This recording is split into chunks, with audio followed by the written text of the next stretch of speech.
Bonjour à tous, c'est Emmanuel, j'espère que vous allez bien et nous nous retrouvons autour d'une deuxième guidance sur les synchronicités, c'est parti. Alors peut-être que vous aussi, entre-temps, vous avez eu vos propres synchronicités par rapport à la vie. Alors ça peut être par rapport à des choses que vous avez reçues, ça peut être par rapport aussi à des choses en écho à ce que nous avons vu ici. Installez-vous confortablement, laissez tout cela descendre, respirez profondément. Et puis laissez spontanément émerger peut-être les synchronicités que vous avez déjà reçues.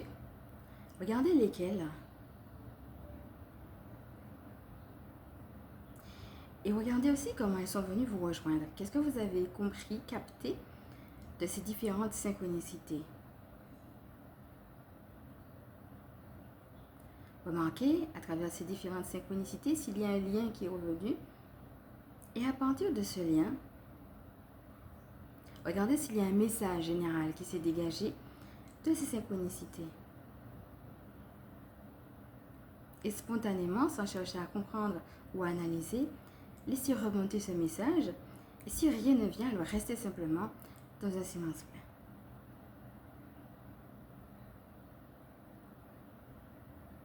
Respirez profondément. Donc si vous avez besoin de plus de temps, vous mettre sur pause pour continuer ce petit bilan intérieur et puis revenez à vous tout simplement tranquillement. Voilà mes amis, je vais juste vous présenter deux oracles que j'ai l'habitude de moins utiliser, qu'on va utiliser aujourd'hui puisque les autres vous les connaissez déjà. Alors message d'âme de Sarah Diviné et puis l'autre, l'oracle des sirènes et des dauphins de Dorine Virtue. Voilà. Donc l'idée, ça sera comme d'habitude, n'hésitez pas à mettre sur pause s'il y a une carte qui vous appelle plus qu'une autre, etc. De voir un petit peu, à travers les différentes synchronicités, comment elles viennent vous rejoindre. Alors tout d'abord, nous allons commencer, sans plus tarder, avec la synchronicité autour de l'eau. Alors nous avons eu trois cartes qui nous parlaient de l'eau. Donc je vais vous les représenter. Nous avons eu la carte de la licorne, la carte de la lune argentée, et la carte de la fontaine des fées.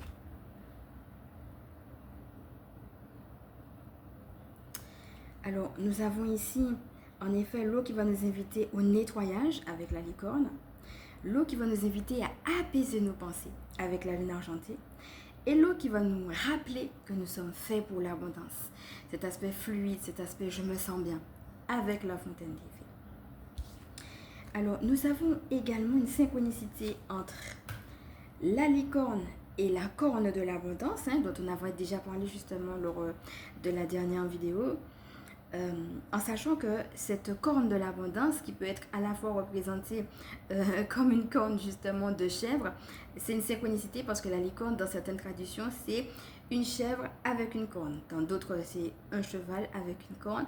Mais ça veut dire aussi que la licorne va nous inviter à la fois à nous relier à notre relation avec les esprits et en même temps à savoir que nous sommes faits pour l'abondance. Donc on a une synchronicité encore avec la licorne qui n'est pas seulement là pour nous rappeler ce nettoyage, cette relation à l'eau, mais aussi que nous sommes faits pour l'abondance. Et nous avons eu la carte de l'abondance avec la fontaine des fées. Donc en effet, ça va être le nettoyage comme on a vu, mais ça va être aussi le rappel à ça. Je suis fait pour l'abondance. Alors nous avons le chiffre 5, donc la dernière fois nous avons eu aussi une synchronicité lorsque nous avons fait, c'était avec les énergies de Mario Duguay, les énergies de guérison, pardon. Donc à la fin, pour celles qui ne l'ont pas suivi, ça serait intéressant d'aller parce que c'est une synchronicité qui s'est mise juste après que j'ai présenté l'oracle. On a une synchronicité avec le chiffre 4 et le chiffre 5. Donc ici la fontaine des fées, c'est justement le chiffre 5. Donc du coup, j'ai pris les différentes cartes que nous avons eues autour du chiffre 5. Et bien entendu, il y a encore des cartes qui ont voulu rester que je vais vous présenter. Alors, on a eu le canal du divin. Et puis, on a eu aussi l'esprit d'enfance. Donc, je vais relire, qui disait... Je retrouve mon âme d'enfant où l'insouciance était présente dans mon cœur. Je me permets de croire, de jouer, de faire tout ce que je veux l'espace d'un instant. Donc quand je me permets justement d'être comme cet enfant, de me reconnecter à mon âme, de faire ce qui me plaît, alors je retourne à un état intérieur qui me permet d'être le canal du divin. C'est lui qui veut passer à travers moi. Comme on a vu avec la corne de la licorne, je suis reliée aux esprits, c'est lui qui passe. Et quand il passe, alors je me retrouve dans cette position d'abondance. C'est ça qu'il veut pour moi. Et pendant que j'étais en train de prendre ça, donc je vais vous montrer les cartes qui ont voulu rester. Nous avons ouverture du cœur et monde animal. Donc là, c'est la carte ouverture du cœur. Et le monde animal. Où nous avons justement un éléphant.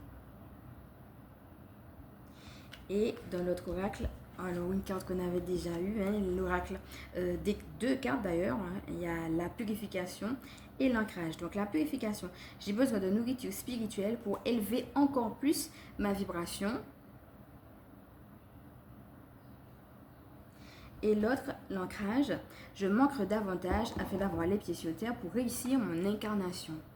Donc en fait, l'idée que le fait d'être relié aux esprits, c'est pas fuir les difficultés, mais s'ancrer justement vers ce qui nous fait vibrer et qui va aussi nous permettre de renaître.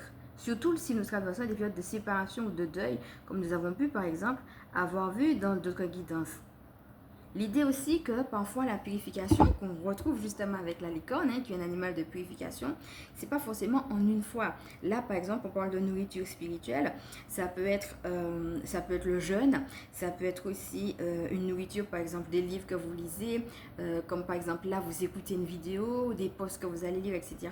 Qu'est-ce qui va vous nourrir aussi pour pouvoir vous élever. Donc c'est pas en une fois, c'est en effet de s'ancrer dedans, de les faire plusieurs fois pour justement grandir. On a l'idée de la croissance, de l'élévation, de l'ancrage et en même temps de la purification. Tout ça vient se compléter.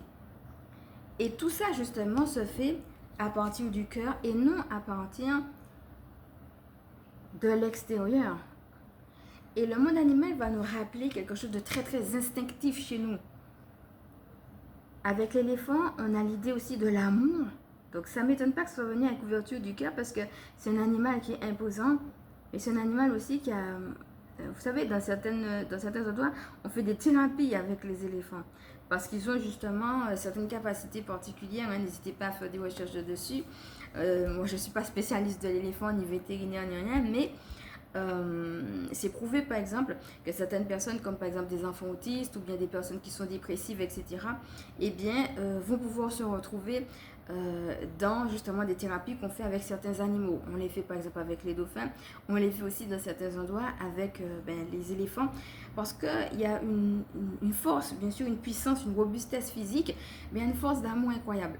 Et c'est ça aussi, cet équilibre et peut-être aussi ce contraste entre le fait qu'il soit si imposant physiquement et en même temps c'est pas un animal qui est agressif, hein, c'est pas un animal qui d'un coup de patte voyez, va tout de suite faire preuve d'agressivité envers l'humain ou autre. C'est de voir comment, alors qu'il a toute cette force et toute cette capacité peut-être d'écraser comme ça mais un petit peu qui il veut quoi, tellement il est imposant, et bien il y a énormément d'amour qui se dégage de cet animal. Donc c'est un animal aussi qui est aussi le symbole de l'intuition. Donc comment je vais écouter mon intuition et comment mon intuition va justement, depuis cet espace du cœur, il y a tellement d'amour que en me laissant plonger vraiment à l'intérieur de mon intuition, je vais pouvoir, tel un éléphant, écraser les différents obstacles qui se tressent sur ma route et qui veulent aller justement à l'encontre de ce que je suis amenée à faire et à vivre. Alors je rappelle aussi que Ganesh, c'est une divinité qui est représentée comme un éléphant. Et nous avons fait un soin compassion justement avec Ganesh. Et il y a deux parties dans le soin d'ailleurs. La première partie va porter davantage sur la compassion à soi-même. Et la deuxième partie du soin, donc n'hésitez pas à aller le faire si cela vous dit, va porter justement sur la levée des blocages. Donc Ganesh est aussi une divinité représentée sous forme d'éléphant qu'on évoque pour différentes choses, mais qu'on évoque particulièrement pour la compassion et la levée des blocages. Alors nous allons poursuivre cette fois-ci justement avec les animaux qui ont voulu rester. Et nous avons le porc-épic et le chien. Alors celle-là, c'est une carte qu'on avait déjà eue. Et le chien, une nouvelle carte que voici. Alors souvenez-vous que la dernière fois, on était tombé sur la carte de la fidélité, mes amis. On dit que le chien est le fidèle compagnon de l'homme. Donc ça me fait un petit clin d'œil quand je vois ce chien qui est aussi dans une position qui garde quelque chose. Quelles sont les valeurs qui sont importantes pour toi et que tu vas justement pouvoir garder, même gardienner quelque part, être le garant qu'il y a une limite et cette limite c'est celle-ci parce que ça c'est important pour moi, ça peut être pour toi et ça peut être pour un groupe. Et quand tu regardes au fond, parce que là le chien est dans un décor complètement enneigé et pourtant au fond ce que tu vois c'est un soleil. En fin de compte, la neige ne résiste pas au soleil. Elle peut être aussi forte qu'elle veut. Peut-être que tout est blanc, peut-être que tout est enneigé, mais quand tu vois ici ce petit soleil, tu vois qu'il y a un nouveau départ. Le soleil, il est en train de poindre, mais de toute façon, il va continuer à se lever. Et que la neige le veuille ou non, de toute façon, elle sera obligée de fondre au soleil et de lui laisser la place. L'idée que des fois, on a cette patience, mais lui, s'il est là comme ça, en train de gardiner quelque chose, même si on ne sait pas quoi, l'idée que des fois, il faut un petit peu de temps, un petit peu de patience, parfois même du recul, parfois même des combats, tout le monde ne nous comprend pas, etc. Mais tôt ou tard, si tu sais que tu es dans le droit chemin, de toute façon, la neige va fondre au soleil. L'idée que toi, tu as amené à faire résistance tel ce soleil, à briller de ta propre présence en gardiennant justement ce qui est important pour toi. Et en même temps, si on a l'idée de gardienner quelque chose, de fidélité avec le chien, c'est aussi un animal de communication. Donc, en effet, être amené à communiquer aussi sur ce qui est important. Avec qui tu vas communiquer, comment tu vas communiquer, c'est que tout le monde ne va pas être sensible justement à... il y a des gens qui ne sont pas sensibles à certaines choses, d'autres oui. Donc c'est vrai, ça nous invite en effet à ce choix. Mais en même temps, on est amené à ne pas garder, à communiquer certaines choses autour des valeurs qui sont importantes pour nous. Et c'est intéressant parce que le porc-épic nous ramène en effet à une image d'effet miroir qu'on a aussi avec la licorne. La licorne est en train de se regarder, encore une synchronicité, dans l'eau. Ça fait un effet miroir. Et là, on voit un porc-épic qui va regarder un autre. Ils sont en train de se regarder l'un l'autre. Comment les autres personnes me voient? Comment j'interagis avec les autres personnes? Où est-ce que j'en suis dans mon rapport à la tendresse? Alors ça peut être pour le couple, puisque là ils sont deux, et que le porc-épic évoque la tendresse et aussi le jeu. Et en même temps, ça peut être aussi des relations beaucoup plus larges. Est-ce que mes besoins sont comblés?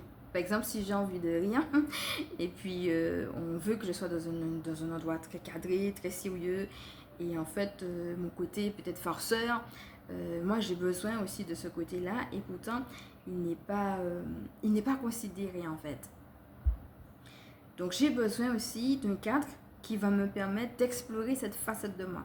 La facette justement par exemple de la personne qui aime faire des vannes, qui aime rire, voilà.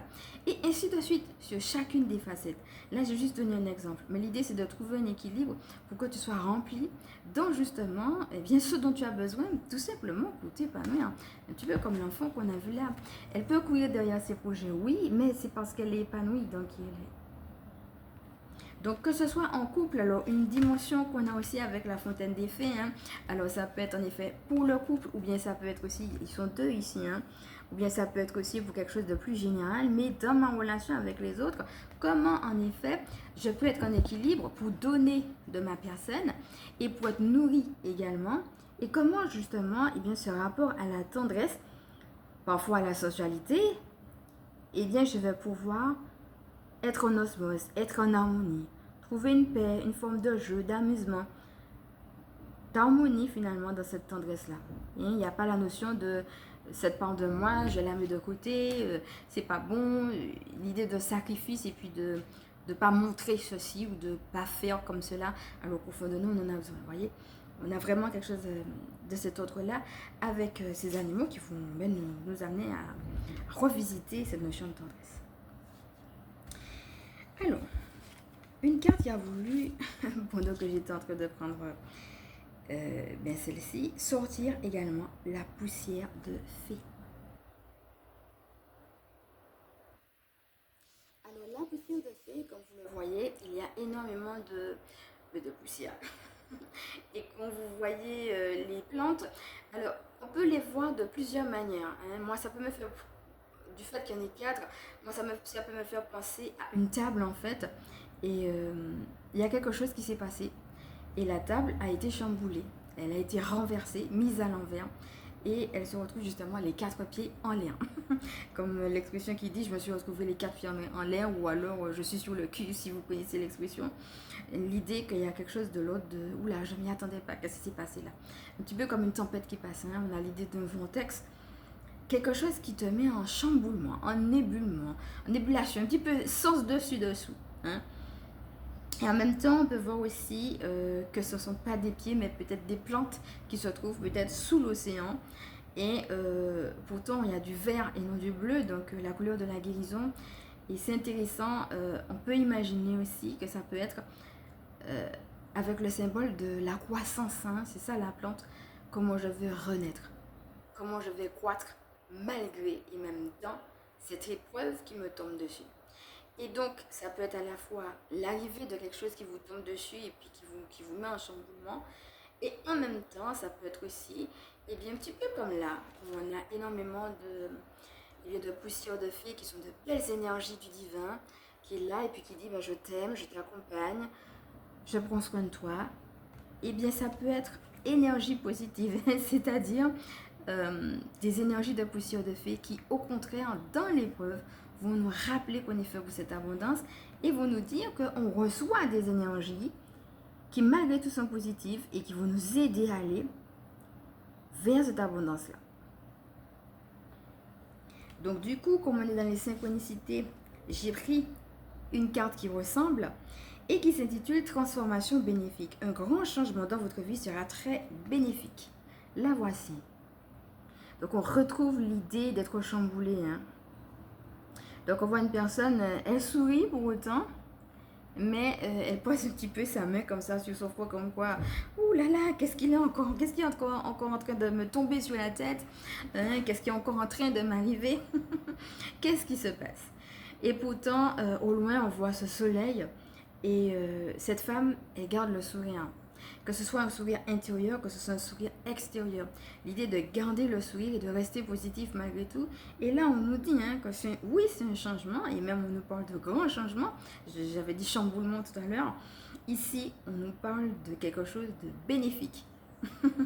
On a deux fois le soleil. Hein. Le soleil, l'idée justement du nouveau départ qu'on a vu tout à l'heure. On retrouve aussi, même en étant sous l'eau, l'idée, hein, regardez le soleil ici, que eh bien, le soleil est là. Ce qui est en train de t'arriver, c'est pour ton bien. On avait ça, oui, c'est vrai, c'est enneigé, mais le soleil, il est là. Il est en train de se lever. Oui, c'est vrai, c'est chamboulé, émotionnellement, on ne sait pas trop où on va, mais ça arrive, ça vient. Le grand départ, le nouveau départ, c'est pour ton bien et il arrive, il est là.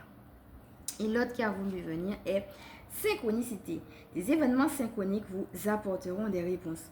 Remarquez-les afin d'en attirer de nouveau.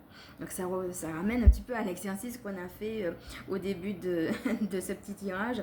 Et c'est intéressant justement de voir qu'on est en train de faire une guidance sur la synchronicité et on tombe sur la carte de la synchronicité. Donc n'hésitez pas en effet mes amis, comme on a vu, à remarquer les synchronicités que vous avez eues, que ce soit ici ou que ce soit dans votre vie, de remarquer d'autres justement pour continuer à être dans cette interaction avec l'univers. Qu'est-ce que tu veux me dire? Donne-moi des réponses, donne-moi des précisions. L'idée c'est vraiment de continuer à avoir votre relation personnelle avec le divin. Et là encore, on voit ce point de jonction avec les deux dauphins. On a un dauphin qui descend, un dauphin qui monte, comme si, peut-être dans la même situation, il faut trouver ce point de jonction, comme si j'en ai marre, putain, mais qu'est-ce qui est en train de m'arriver? Et en même temps, que tu le saches ou non, peut-être dans ces moments-là, on ne le voit pas trop, mais en même temps, il y a quand même quelque chose de l'ordre de l'élévation qui se met en place. Il y a une élévation vibratoire malgré tout. Et donc, il y a un petit jeu là qui fait que dans l'épreuve, même si c'est pas évident, eh bien, il y a quand même quelque chose de positif et quelque chose de l'ordre de l'élévation qui vient de Dieu lui-même. Donc, c'est que tu es porté, non seulement tu es porté à un autre niveau vibratoire, mais tu es porté aussi à aller plus loin tout simplement dans ta vie. Donc, on voit aussi des cristaux, des cristaux de roche. Et moi, ça me rappelle aussi le soin qu'on a fait, le soin ancrage, justement, qu'on a fait autour des cristaux. Alors, tu sais, on a plusieurs facettes dans nos vies, parfois plusieurs couleurs, comme j'aime à dire. Eh bien, l'idée que ici, les cristaux rayonnent de mille feux. Il y a deux idées ici. On voit la partie limpide, éclatante des cristaux, et en même temps, on voit aussi comme un lit de différentes couleurs, là. J'incarne ma mission de vie. Ici, là, j'arrive à trouver un point de jonction pour être à ma place et pour incarner les différentes facettes que le divin a au moi. Et donc, je vais pouvoir rayonner de mille feux. Ça va être à la fois le divin qui descend, comme on a vu ici, pour m'apporter ces nouvelles et ces belles énergies d'abondance, ces belles vibrations. Et en même temps, ça va être ma capacité, depuis là où je suis, à rayonner de mille feux, justement parce que je reçois de lui. Et tout cela au cœur de ce que je suis en train de vivre. Voilà. Alors, nous allons pouvoir continuer avec les deux, enfin ce sont des textes, donc je vais lire puisqu'il y a eu deux fois dans en fait ça fait 4 d'ailleurs, je suis sûre que souvenez-vous la dernière fois qu'on a eu le chiffre 4, qui était le chiffre de la stabilité, et justement ça montrait que quand j'ai trouvé ma stabilité, alors je trouve mon abondance.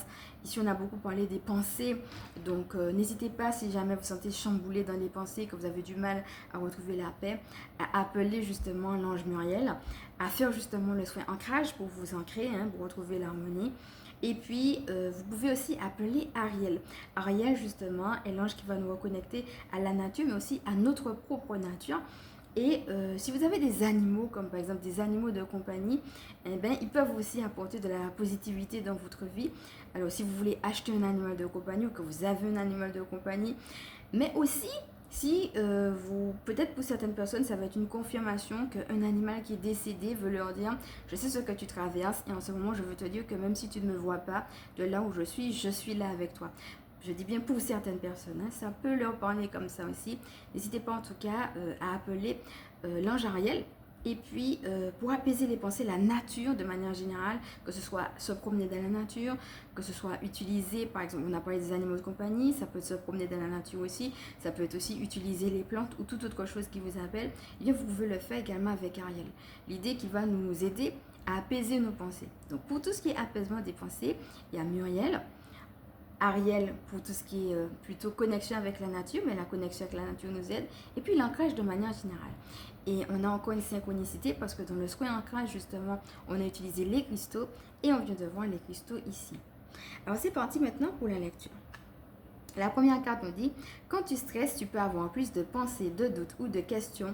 Centre-toi et reviens dans un silence relié à ton âme. » Et la deuxième. « Aujourd'hui, sois rempli d'amour pour qui tu es. Amuse-toi à répéter « Je fais du mieux que je peux. » Voilà, donc voyez l'idée que c'est ça, on avait déjà vu ce mantra, je fais du mieux que je peux, juste ça. C'est pas la peine d'essayer d'aller au-delà de qui tu es et de ce que tu peux. Il y a une idée de, j'arrive à me recentrer en moi-même, mais j'arrive à m'aimer malgré tout, quelque part. L'idée que peut-être que tu es dans une situation où tu te demandes si tu es assez, ou bien tu doutes, ou bien tu te fais des reproches, peut-être tu voudrais des choses, ça se passe pas comme tu veux, etc. Si jamais tu es dans des choses comme ça, en effet, apaiser les pensées va être intéressant, mais aussi s'apporter de l'amour et puis se dire que tu es juste suffisant aujourd'hui et que tu fais juste, en effet, ce que tu peux chaque jour. Et là, je fais du mieux que je peux.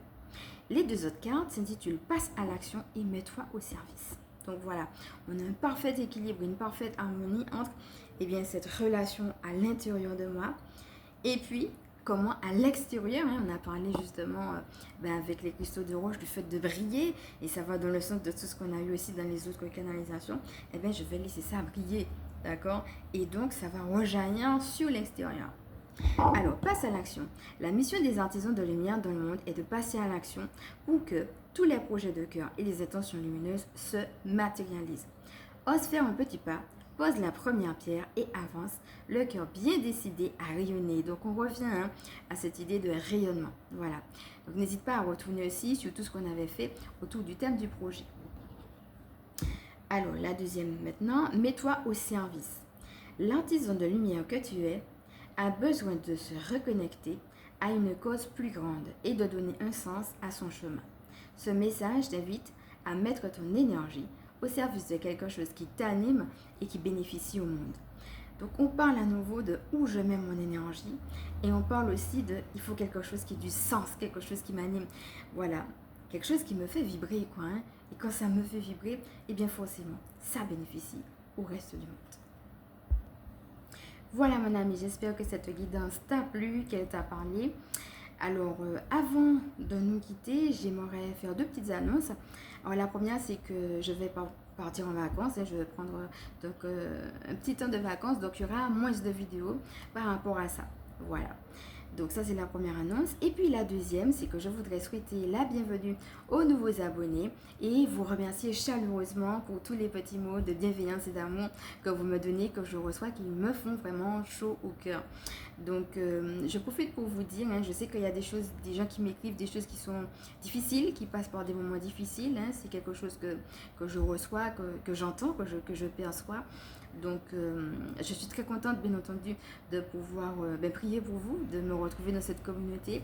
Et je vous remercie chaleureusement pour vos mots d'amour, d'encouragement, mais aussi pour cette confiance que vous me faites aussi, de pouvoir me livrer aussi ces choses parfois délicates. N'hésitez pas à revenir, par exemple, sur le EFT Je me sens seule, si vous en avez besoin. Et puis surtout, n'hésitez pas non plus à vous faire accompagner, si vous en ressentez le besoin. Souvenez-vous qu'on a eu la carte du consultant. Donc, si vous avez besoin de ce rapport-là, ici, on est dans quelque chose qui sera énergétique. Mais si vous avez besoin d'une aide plus concrète, n'hésitez pas à le faire aussi. Mais en tout cas, je vous remercie pour cette confiance. Et moi-même, je vous envoie énormément d'amour, de compassion aussi pour ce que vous vivez, de courage. Et puis, de mes énergies lumineuses aussi, qu'elles puissent vous accompagner sur votre chemin. Donc voilà. Alors maintenant, si cette vidéo t'a plu, je vais t'inviter à liker si tu penses qu'elle peut aider d'autres, à partager et bien évidemment, si tu le souhaites, à t'abonner. Je vais me présenter maintenant pour celles qui ne me connaissent pas. Je m'appelle Emmanuelle, je suis chamane et ma mission de vie consiste à permettre aux énergies sacrées de s'intégrer dans nos vies humaines. Je suis aussi spécialiste en recouvrement énergétique, en recouvrement d'âme et en vitalité énergétique. Gardienne spirituelle des familles qui pratiquent l'école à la maison. Donc je te fais de gros bisous et je te dis à bientôt.